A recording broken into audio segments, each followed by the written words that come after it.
Bisa dong. Renyahnya Rice Krispies, lembutnya krim susu, dan coklat yang Bab 3564 Ban pecah. Bab 3566 Berhantu. Qiu Xiaosui. Qiu Xiaosui, bangun.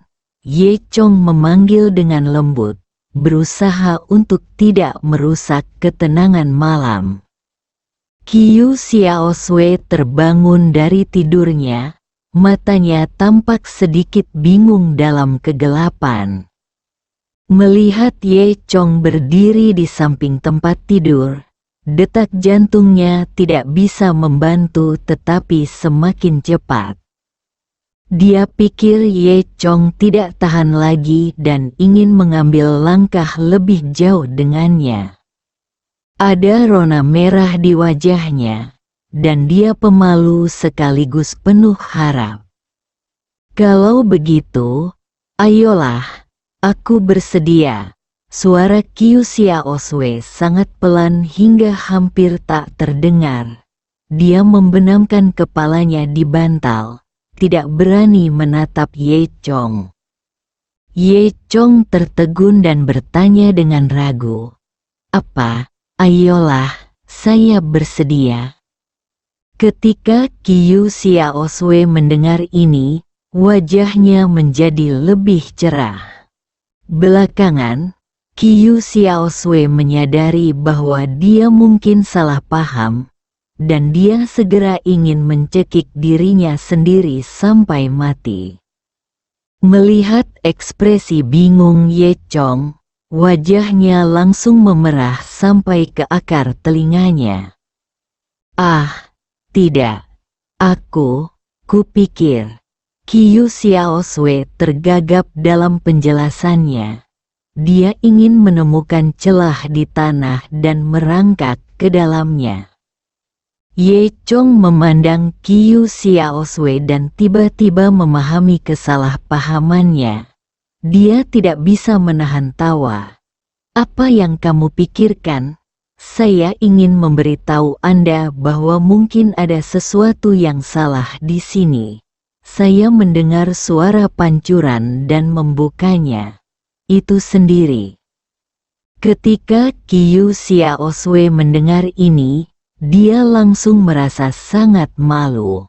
Dia menutupi wajahnya, tidak tahu harus berbuat apa.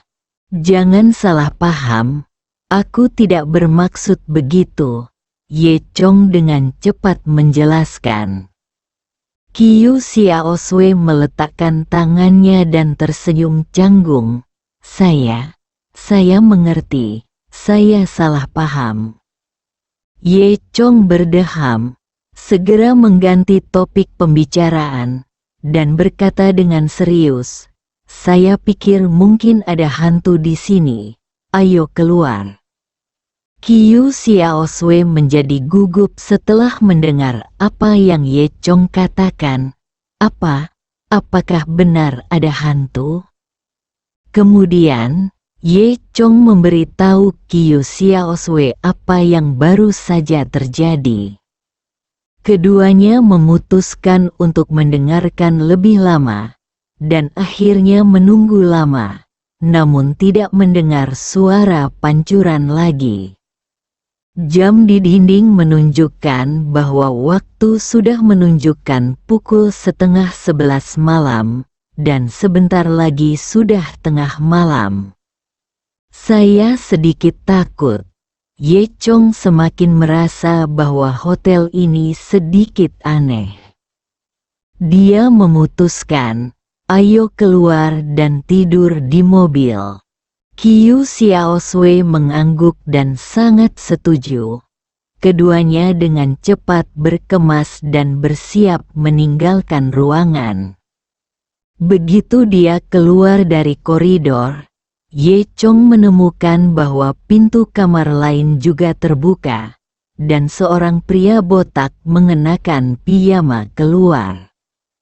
Begitu pria botak itu melihat Ye Chong, dia bertanya dengan gugup, "Saudaraku, apakah kamu juga melihat hantu?" Ye Chong bertanya dengan rasa ingin tahu, apakah kamu juga mengalaminya? Pria botak itu mengangguk, suaranya bergetar. Ya, hantu perempuan. Dia hampir keluar dari TV saya dan membuat saya takut setengah mati.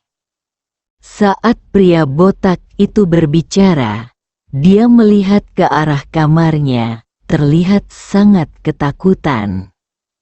Ye Chong dan Qiu Xiaosui saling memandang. Sebelum kedua orang itu sempat berbicara, beberapa orang lagi begitu ketakutan hingga mereka bahkan tidak sempat mengenakan pakaian dan lari keluar ruangan. Sepertinya hotel ini angker banget. Ayo cepat keluar dari sini. Pria botak itu jelas ingin pergi dan memandang kamarnya dengan ragu-ragu. Brengsek, baju dan dompetku masih ada di rumah. Apa yang harus aku lakukan? Kata pria botak itu dalam hati.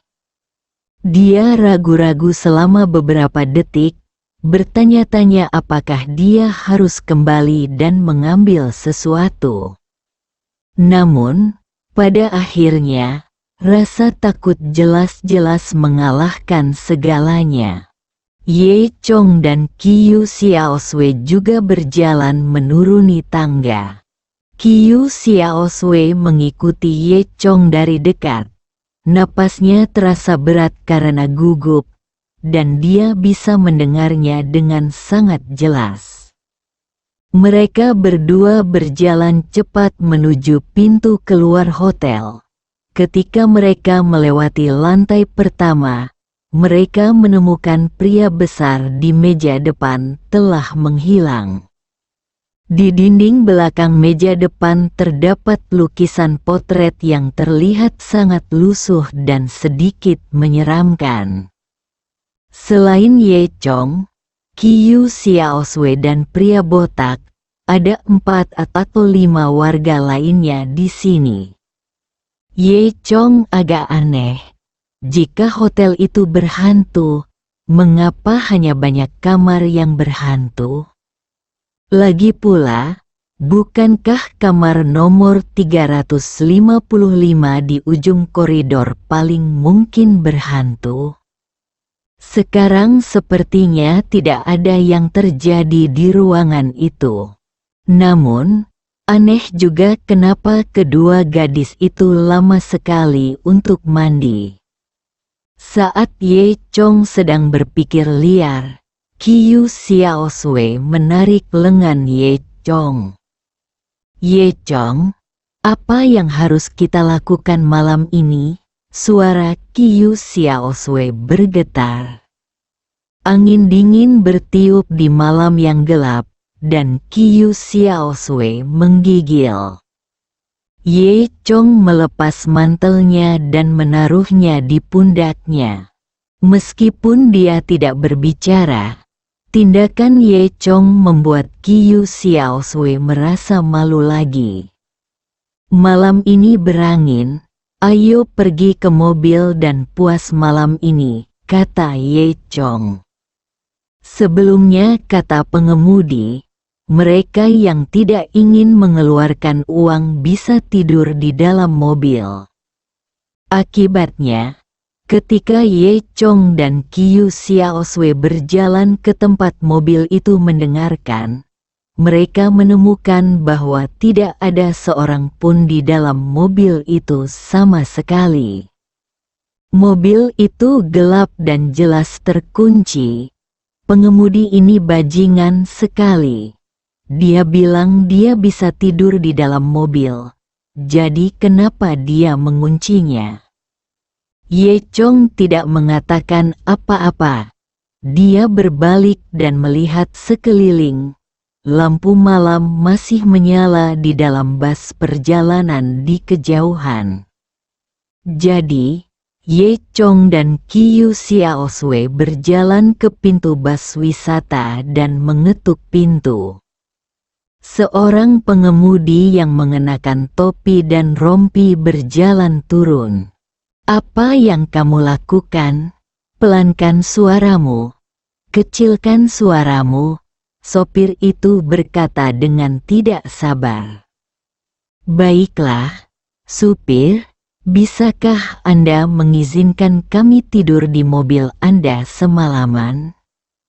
Ketika pengemudi melihat bahwa Qiu Xiaosui cantik, dia tidak bisa menahan diri untuk bersikap lebih sopan.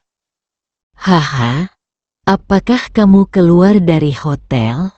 Apakah kamu melihat sesuatu yang kotor? Qiu Xiaosui mengangguk.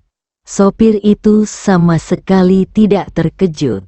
Ia tampak menjalani semuanya dengan tenang. Apa, Tuan? Apakah Anda juga tahu bahwa ada hantu di dalam? Sopir itu mengangguk. Ini bukan hal baru. Saya pemandu wisata di jalur ini, jadi saya sangat mengenal tempat ini. Pada titik ini, pengemudi itu meludah dengan ekspresi penuh arti. Kemudian sang supir berkata sambil tersenyum, "Nah, kamu tinggal di dalam mobil. Biayanya 50 untuk setiap orang.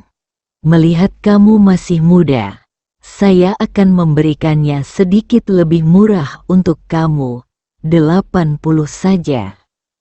Apa? Kamu masih butuh uang untuk tinggal di mobil? Ye Chong terdiam. Sopir itu mengangguk dengan licik. Tentu saja, kalau tidak, menurut Anda apakah saya tinggal di sini tanpa bayaran? Baru pada saat itulah Ye Chong ingat bahwa dia meninggalkan ponselnya di kamar. Dia biasanya tidak membawa uang tunai dan membayar melalui ponsel. Ponsel Qiu Xiaosui juga ada di kamar, dan hanya ada uang tunai 50 yuan di sakunya. Umur kita baru 50. Bisakah kita tinggal di sini selama 1 malam? Sopir itu mengambil uang itu dan berkata sambil tersenyum, "Oke. Siapa yang meminta saya untuk berbaik hati? Jika wanita cantik seperti itu memohon kepada saya, tentu saya setuju." Namun, Ye Chong berkata, "Tidak, saya akan kembali dan mengambil telepon saya." Bersambung.